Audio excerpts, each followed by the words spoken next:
Looking up.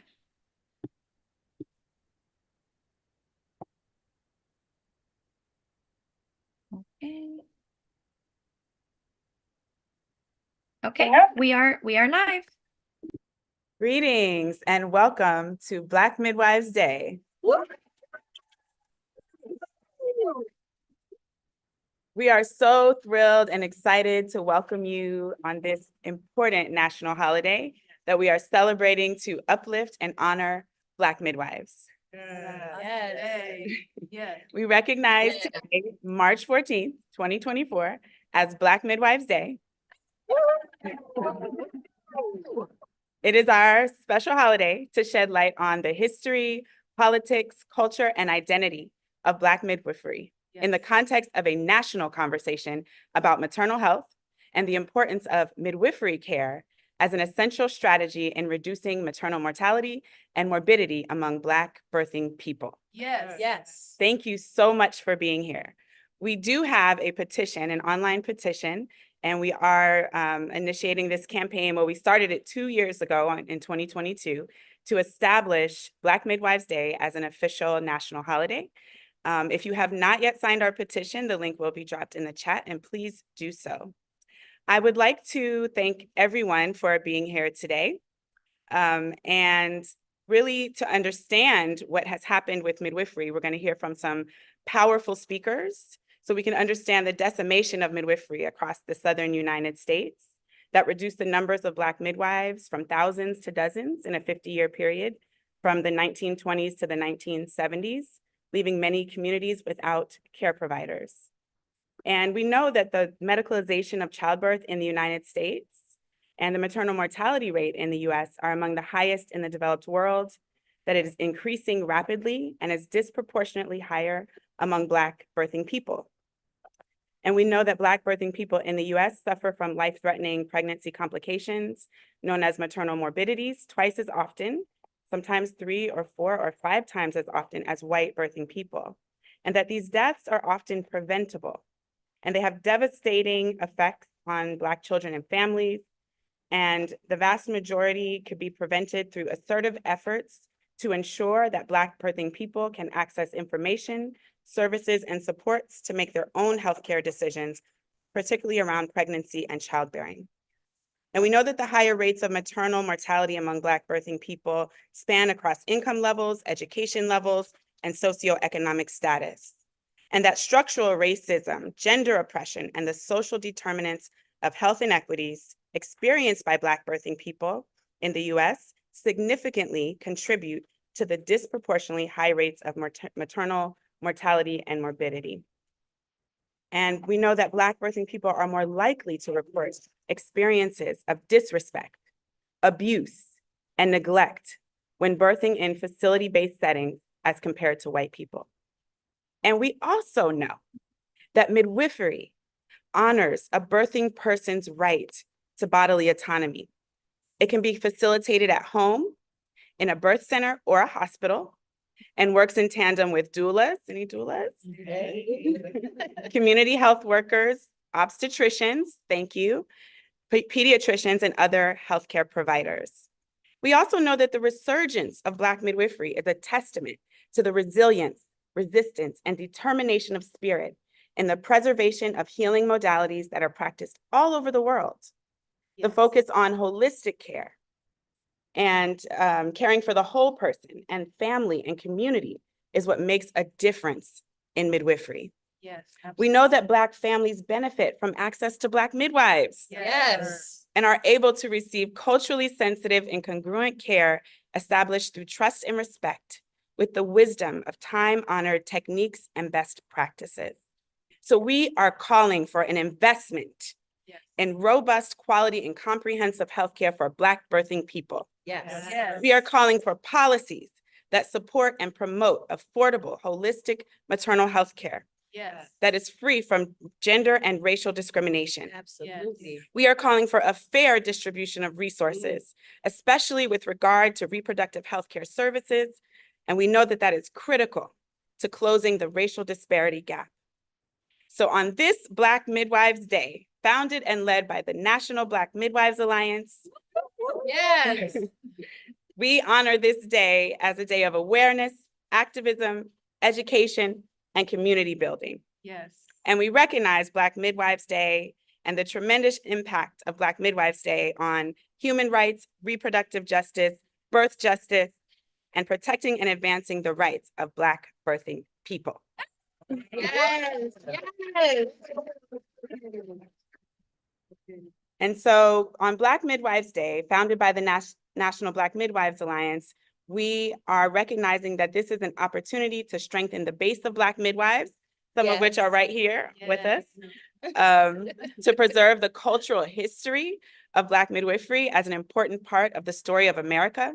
We know that Black midwives were the first primary health care providers in this country. Yeah, absolutely. And to advance advocacy tools that eliminate barriers to education and resources for Black midwives, to build power by developing a national unified voice that advocates for Black midwifery, to address perinatal health disparities and inequities that impact Black communities, and to elevate the consumer demand for access to culturally congruent midwifery and community birth. Yes.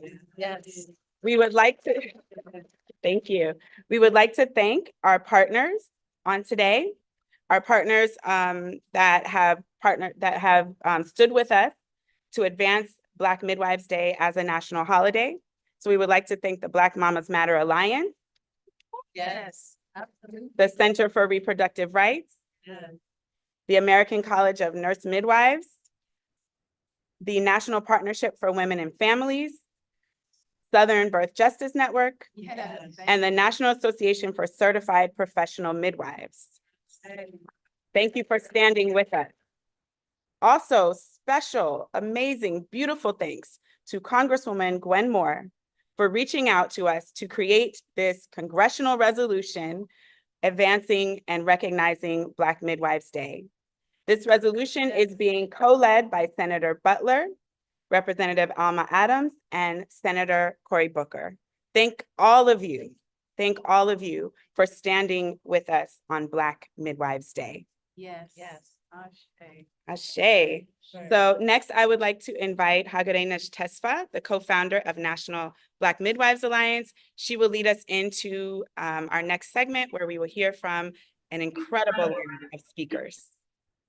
Thank you. Excuse me.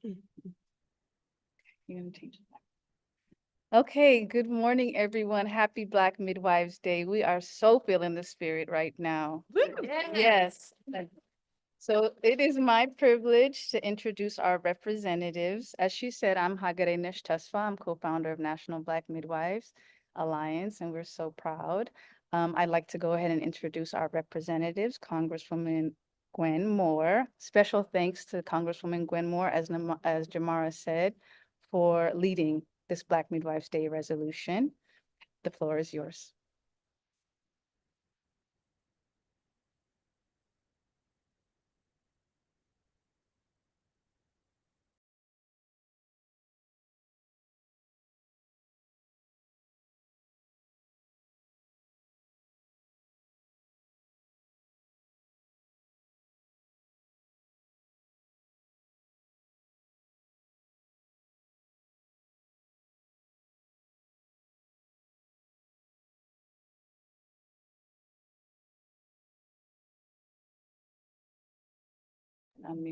Okay, we're gonna go ahead and move ahead with the program. We will welcome Congresswoman Moore when she arrives. So speakers today have been grouped by National Black Midwives founding principle, those are legacy, power, and voice. Our first group we're going to hear from will be addressing legacy. Our esteemed speakers are Jenny Joseph and Dr. Lucinda Canty. Mama Jenny, the floor is yours. Thank you so much. Thank you. What a historic day. I'm having a real hard time containing my emotions. This is just like a dream come true in my lifetime. I am so overwhelmed. Thank you for inviting me to speak. I want to start right away by acknowledging the African midwives who came to the United States under such horrendous circumstances, who have delivered America. We stand on their shoulders today. The African midwives, the enslaved midwives, delivered both Black and white people, built out the commodity that was human chattel. And also after enslavement, the continuation of servicing and supporting Black communities, all communities, they always had midwives. The Black midwives, the immigrant midwives, the indigenous midwives, midwives have serviced childbearing women for millennia. When I look at what's happened in the United States as our midwives were gradually taken away from us, eradicated, eliminated, removed, we have suffered as a people, as Black people in this country. We have never been able to get back to that place where we knew, could depend on, were expecting to be supported by our midwives. This happens around the rest of the entire world. This is not an issue globally. This is an American issue. When I look at the fact that those of us who came from outside of the United States, people from the diaspora who were midwives already when they came, could not practice the skills and art and legacy that they brought with them. And this has never happened in the States. At this point, we are making such great progress that we now have our own training and schools. I have the first and only current Black-owned midwifery school in the United States, owned by a Black midwife, a privately owned school that is accredited nationally. We are turning out student midwives of color. We have a graduation. Our first cohort graduates on this Saturday, March 16th. I want to stress the importance of regrowing midwifery in the United States, particularly Black midwifery in the United States. That will save this country from these awful and egregious disparities that we've suffered for too long. So thank you very much for having me today. Thank you. Thank you for having me. I'm just honored and just grateful to have a day that recognizes our history, our work, and our communities. As Jenny Joseph said, Africans, enslaved women cared for our communities. We Black midwives were in the communities before anyone else, before nurses, before doctors, before what we call primary care providers. And our care was based on science. When we utilized the resources that we had, it was not based on superstition. We were not ignorant. We knew how to wash our hands and keep women safe. Can you imagine during enslavement that midwives kept the birthing person safe during that moment, and she felt empowered, and the women and families that she cared for were empowered. We understood the needs of the community, and it's still, that legacy still continues today. We know and understand how racism shows up. We understand social determinants of health. We don't need implicit bias training, and we can go into any community and provide care, and no one can take that from us. Although care was provided in these complex situations that still continue today, care was provided with empathy and compassion and comprehensive. Midwives provided care during birth, but also just reproductive health care, keeping women, preventing them from becoming pregnant. And this goes way back to slavery. We knew what to do to safely do it, so that, because we knew what would happen to our children, or we had that uncertainty. So midwives, even at that time, protected us and kept us safe and gave us some type of control over our reproductive bodies. When there was a shift from the home to the hospital, our community was taken away. And that was the forefront of midwifery care, is that regardless of where we were in this country, through timelines from being enslaved, pre-civil rights movement, civil rights, even to this present day, we know how to protect again. We know how to support. And even though we have everything coming against us, we still know how to navigate and do the best that we can. And I want to wrap up by just saying that if you want to understand structural racism, look at the history of traditional Black midwives in this country and how we were eradicated, not because we were unsafe, but because there was a system that wanted to capitalize off Black bodies. So I'm just grateful for Black Midwifery Day. Thank you, everyone. Thank you so much, Mama Jenny and Dr. Lucinda, for that just passionate truth-telling. We would like to now welcome Senator LaFonza Butler. The floor is yours.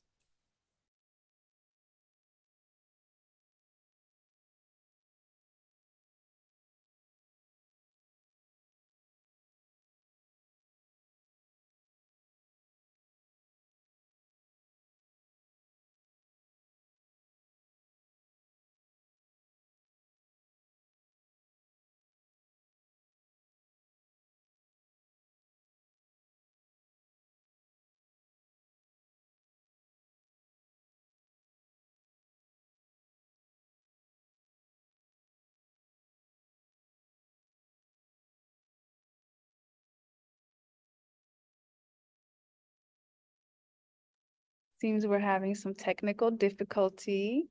Senator Butler, can you hear us?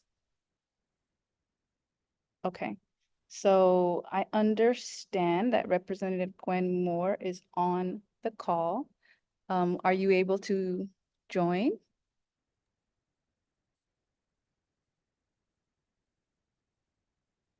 Okay, You're on mute, you're on mute, Representative Moore. okay. Thank you so much. Late joining you because of technical difficulties, but I was not too late joining to hear the history of Black midwifery and the impact that it's had not only on the profession, but on the maternal health of Black women. And I think that this conference, you can see by the numbers of people and the folks who are here, that this is worthy of our tax dollars and our attention, considering the maternal mortality that Black women face, which is a disgrace with regard to the, excuse me, international mortality rate. We look worse than a so-called third world country. And so I appreciate all of you.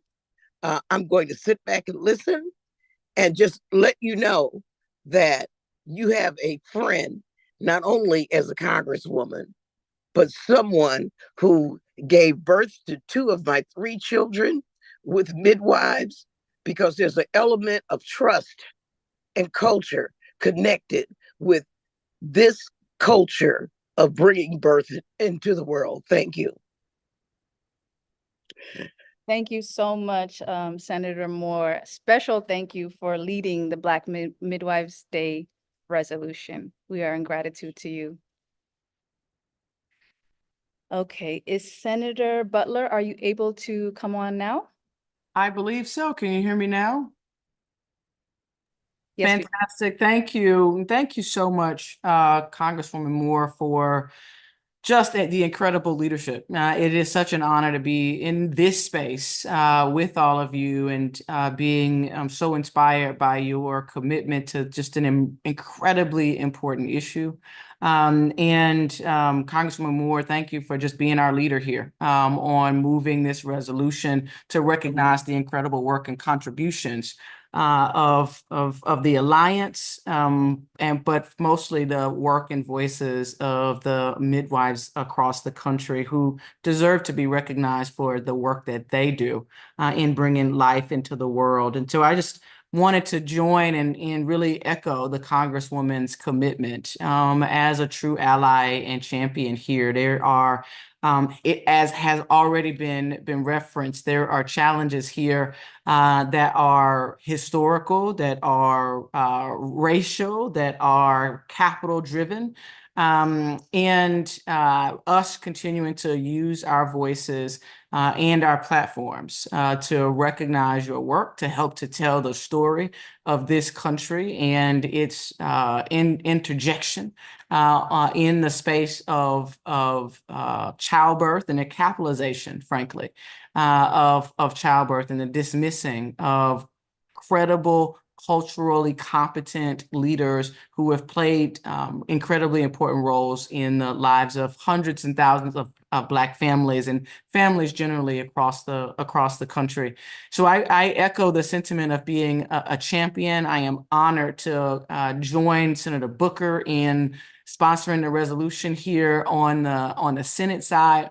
And am committed to being a full partner with all of you in the work that we do to really uplift the important contribution in our country. I'm a mom to a 9-year-old myself, a 9-year-old little girl who I know I want to make sure that she has every option open to her for whenever and whatever how she decides to lead and live her life. So I thank you all for the work that you're doing to make that possible for not only my little girl, but for America's little girls. So thank you.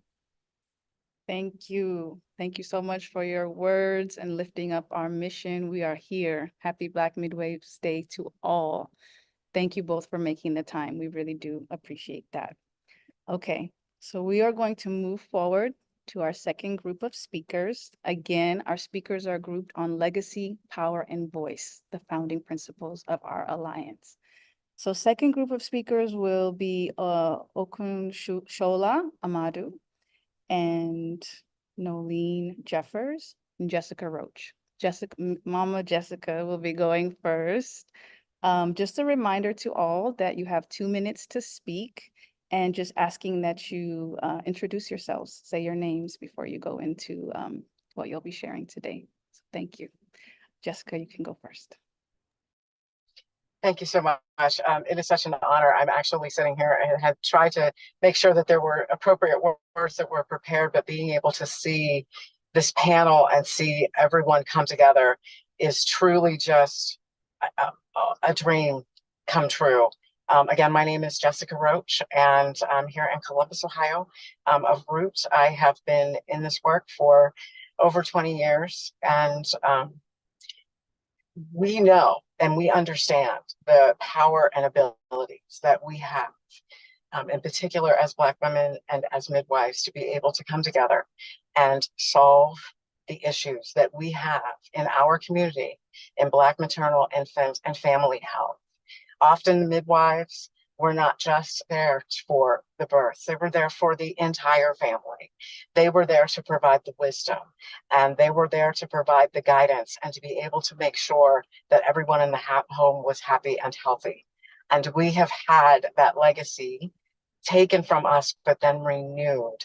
And understanding for those of us that have had the opportunity to be able to work with some of the amazing folks that you see on this panel today, and to be able to work directly with them and to train with them and to share thoughts and ideas and tears and of joy and of pain, to be able to really come together and say, we know what it is that we need, to be able to pass down the knowledge that has been given to us, to be able to make sure that we are not empowering our community, but re-empowering our communities, because our communities already innately know what it is that we need for ourselves. And we know what the impact of structural and institutional racism has done to not only the practice of midwifery, but the art of midwifery, the art of care. And so if there's nothing else that I can convey today, it's that it is an understanding that there is not only a gift that has been given and passed down to me, but there is a responsibility as we move forward together to make sure that those that are coming behind us and those generations, the next 5 to 7 generations of us, understand and know our capacity, our capability, and the importance of the midwife in the family so that we can achieve these healthy outcomes that we know that we see within our own patients and our own clients and our own families, that we can extend that across the country and be sure that we do not have to return to the same issues that we've had when they have tried to push us out through legislation. We need legislation to help empower the work that we are doing. And so again, I appreciate the opportunity, and I'm so looking forward to hearing everyone else speak. And thank you so much for allowing me to be here today.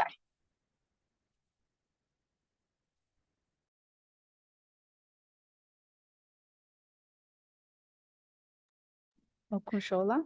Yes, thank you so much. Greetings, everyone. My name is Okunshola Amadou, and I am a traditional midwife as well as a certified professional midwife. I'm also CEO and founder of Jama Birth Village, which is a Black maternal health organization rooted in Ferguson, Missouri, and we specialize in Black-led midwifery and doula care services. I come here through the lineage of my very powerful Fulani and Yoruba ancestors, my beautiful ancestors who were pioneers and innovators and community care providers, as well as midwives.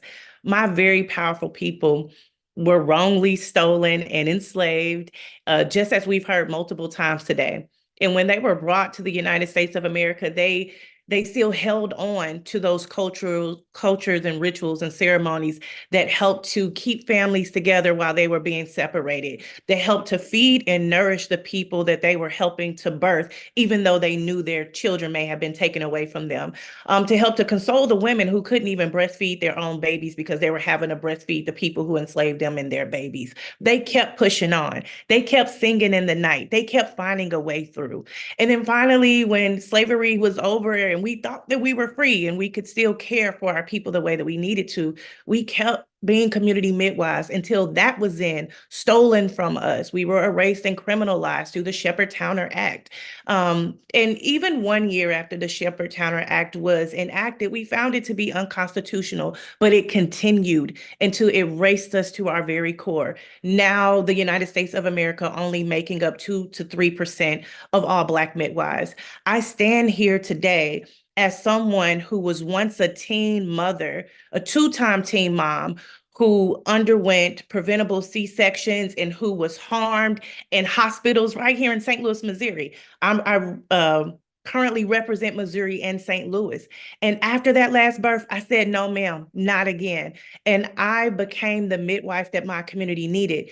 After sitting at the shores of Africa where my folks were stolen, I received a vision to not become a singular midwife operating privately, but to build a birthing village and to create a movement in my state, which was the last state to abolish slavery. So today I stand before you as the first Black certified professional midwife in Missouri, the founder of the first Black midwifery clinic in the state of Missouri, the founder of the first Black birth center in Missouri. And also currently I am training my firstborn son, who was born to me as a teenager, as a Black male midwife to help to reverse the atrocities that white male OBs have done in our country. So I'm speaking of power that we are collectively, locally, statewide, nationwide, and globally bringing midwifery back into the forefront so we can provide risk-appropriate care. Stand with us today for Black Midwives Day and stand with us every day as we turn this thing around. Thank you all so very much.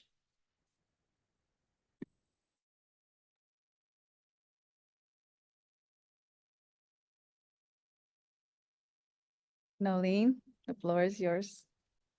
Good morning, everyone. I woke up today so happy that it's Black Midwives Day, expecting an amazing day. Having a day that's just focused on us is important. It's powerful. It helps to energize us individually, I know in my own work, but also builds us up as a group.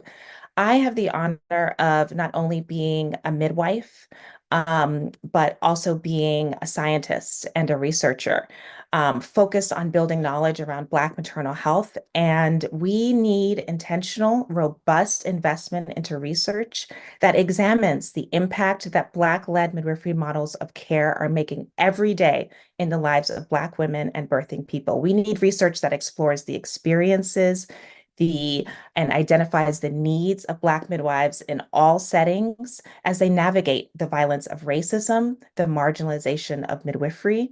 We need research that aims to understand workforce development needs, addressing the need for more Black midwives, the need for nourishing, compassionate, safe spaces for Black midwifery students as they are developing professionally. And we need local, state, national policies that promote the practice and full integration of midwifery. Now, this country has a long history of harming and disenfranchising Black women and people through unethical and harmful and extractive research. And this has caused a lot of mistrust that's well-deserved, but we have an opportunity to conduct research in a different way that engenders trust, meaningful engagement, collective voice. We need research done by and with community that honors ancestral and scientific ways of knowledge, that honors the ways that they can intersect, sharpen one another, and build upon each other. Investing in Black midwifery looks like investing in research done by and with Black midwives and the clients that we serve. Black midwives have been for centuries at the forefront of Black women's health, promotion, and activism in the United States. And we need investment in research to show the impact that we're making nationally and to scale these models to improve the health of Black women and birthing people everywhere. Thank you.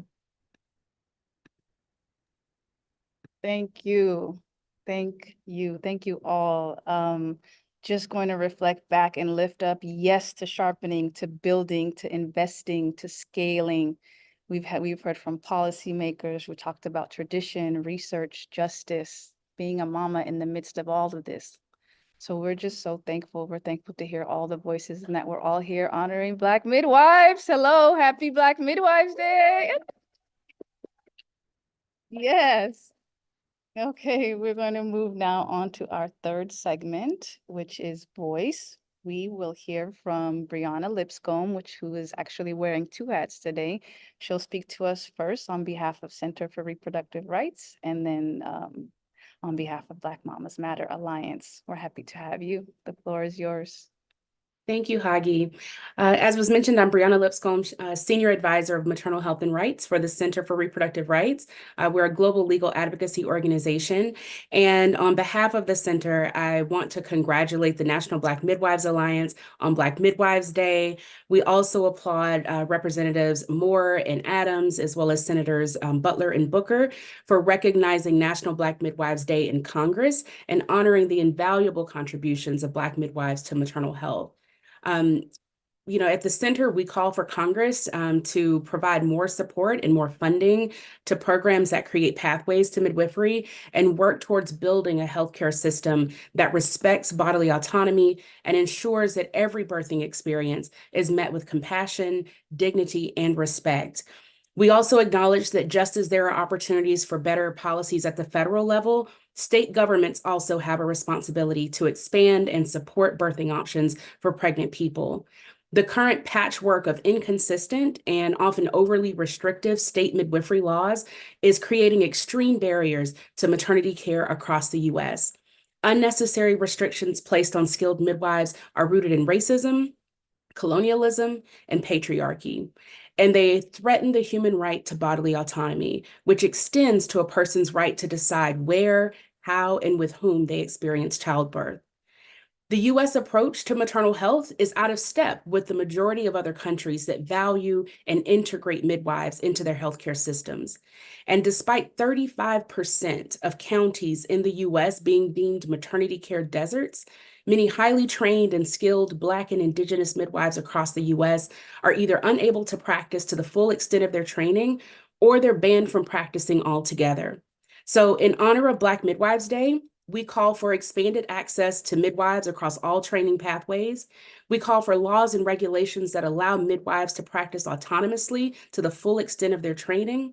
We call for expanded access to birth centers owned and operated by midwives. And we call for equitable reimbursement for the care that midwives provide to their communities. And to the Black midwives across this country, thank you for the safe and respectful care that you have provided to this country for centuries. The Center for Reproductive Rights stands with you and is committed to ensuring that access to midwifery care is recognized and protected as a key aspect of our human right to reproductive autonomy. So thank you all for your work. And my other hat that I'm putting on behalf of Angela Ina, Executive Director of the Black Mamas Matter Alliance, I again want to congratulate the National Black Midwives Alliance on Black Midwives Day. BMMA is a Black woman-led cross-sectoral alliance that centers Black mamas and birthing people to advocate, drive research, build power, and shift culture for Black maternal health, rights, and justice. And since its inception, BMMA has uplifted the care that Black midwives have been providing to our communities for generations. So BMMA is honored to work alongside midwives of all training pathways, and the Alliance is committed to shifting policies to support access to midwifery care. For more information about BMMA's work on this issue, you can find our value-based comprehensive policy agenda on the website, blackmamasmatter.org. And again, I just extend on behalf of Black Mamas Matter Alliance, a major thank you to NBMA. Thank you to the members of Congress for the introduction of National Black Midwives Day resolution. And most importantly, thank you to all of the Black midwives around the world that care for our Black mamas. Thank you.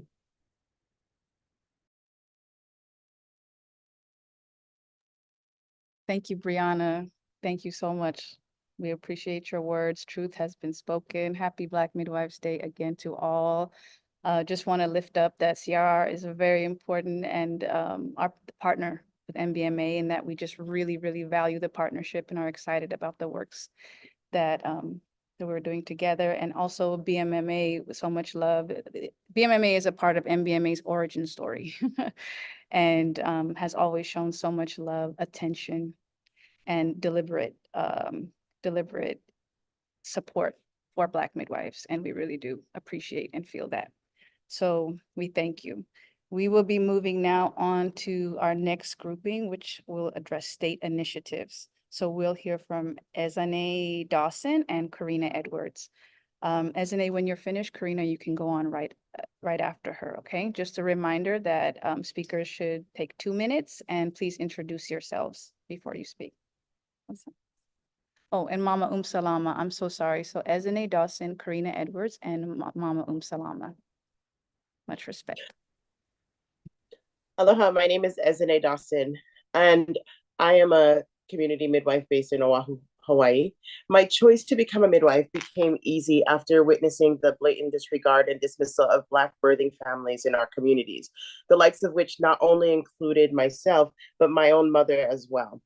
At the age of 16, I watched as Western medical providers tried to be dismissive of my Nigerian mother's voice as they tried to turn her away from care during the labor of her 7th child. If you've ever met a Nigerian woman, you know that wasn't going to fly. She had to fight to have her baby. She stood her ground and she delivered her baby within hours of the attempt to be silenced and sent away.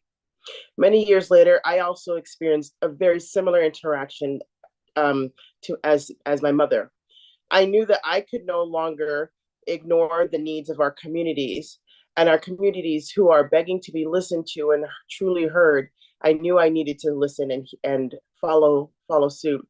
I had become tired of history repeating itself.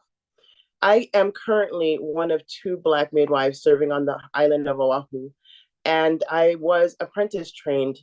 The communities that I serve include Black and Indigenous Pacific Islanders, and both of these communities are at the top for maternal mortality rates in this state. Currently, Hawaii is facing the challenges brought forth due to overly restrictive midwifery legislation. The law, as it stands, has the potential to eliminate and eradicate traditional birth practitioners and their practice, much like was done with the Grand Midwives of the South. This law criminalizes those who are engaged in the practice of midwifery without a license. Our state attorney general has interpreted the law and said that even doulas, lactation consultants, and grandmothers assisting in a birth can be held liable and criminalized.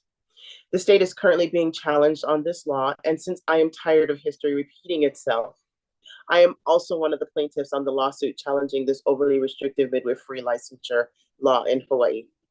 I thank you so much for the opportunity to bring attention to this matter and for the opportunity to celebrate Black midwives together. Thank you. Thank you for your work. Here with Salama, we are at the Georgia State Capitol today. I posted a link for the Black Midwives Day resolution proclamation that was introduced and adopted by the House of Representatives. And today, Black midwives and perinatal providers were recognized on the floor. And so a little bit about myself. My name, again, is Karina Edwards, and I'm a community midwife, and I've been working on legislation now for the last 6 years. I've been fighting, in the midwifery sector for over 10 years. I'm the first Black midwife to earn a CPM in Georgia. And I have been, sort of fighting the process ever since, just because of the barriers and everything else that I was introduced to myself. And just seeing that since I decided to go sit the exam and get my CPM, there has still only been one other midwife in Georgia, and that was in 2019. So it's really, our goal is to have an all-encompassing certification that is Black-led, but that is inclusive of all pathways. And so I just want to make something clear. It doesn't mean that someone gets to wake up and decide they're a midwife. It doesn't mean that someone who doesn't have the blessing and who isn't chosen from their community and trusted by their community gets to just wake up and say, hey, I'm a midwife, without training or without the blessing of the elders or an apprenticeship. What it is the certified community midwife is what we've put in legislation here on the House and the Senate, is that it's all encompassing. If you've had a pathway, if you've had training, if you've had a certain amount of births, and there's someone qualified to validate that, then you can get a certification from, like, by endorsement. So if you look at states like Texas and Florida, they don't have perfect legislation by any means, and we're not trying to replicate that. But the legislation does, you know, because of how it is, has more Black midwives in those states than any other state. And that's because the barriers, you know, they're still limiting and they're still restrictive, but at least you can come into that state and get recognition without having a specific credential. And so there's a big misunderstanding right now. A lot of people think that direct entry midwives are only recognized in a lot of states if they have a nurse midwifery degree or if they have a CPM, but there are states that are still acknowledging and licensing based on, again, by endorsement and what your pathway was, if you have an education in midwifery. And so I want to make that clear as well. A lot of times when the CPM is being pushed, it's being pushed from the perspective of NARM and MEEK organizations, as if that's the credential and the only credential that's being recognized in that state. But on the state map, there are states that you don't have to be a CPM specifically in, because that gives one monopoly a lot of power. And then that, as you see, Black midwives are not growing in high numbers in, you know, as CPMs. So our goal is just to be, you know, as forward as possible about, you know, what's happening right now. And one of the issues that I'm in the process of writing, I'm in law school now. So my focus is midwife policy, contracts, copyright, things like that. And one of the things that I'm seeing that's happening, that's a trend, is now that we have all this inclusivity and diversity, you know, and equity, which is really important. But now what's happening is a lot of these white-led organizations that have been historically racist and have created barriers have put a lot of Black women in leadership positions, which we want, and we want that to happen. It's very important. But unfortunately, what's happening is then the same tactics are being used to push that organization's agenda. And then it's causing havoc in other states. It's causing havoc even here in Georgia. And so our goal is to just have inclusivity, not push any one type of credential, not see anybody go to jail or criminalized for being a midwife. We did have a midwife in Georgia recently arrested. And so that's another goal, is, you know, keep that type of language out of legislation. Keep specific credentials out of legislation that aren't endorsing everybody. And that's all I have to say today. Thank you everyone for listening. Salama. We have 2 minutes, so. Blessings. We here in America, we have the most educated, the most technological, the most expensive healthcare system in the world, and we have the worst outcomes. So we got to stop doing more of what we've been doing that's not working. Women, communities have always chosen women to care for their most vulnerable citizens, the pregnant women and the babies. And that has been taken away from the communities. Now we have deserts where there's nobody taking care of the women and the children. And so that has to change. We have to go back to letting the community choose the women that they trust and that they respect to be with them in such a vulnerable situation.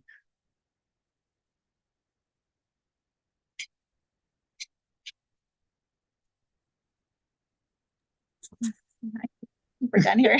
Thank you so much for your words, Karina and Salama. Salama, who is one of our eldest midwives in the US, and one of our true heroes and leaders and queen mothers.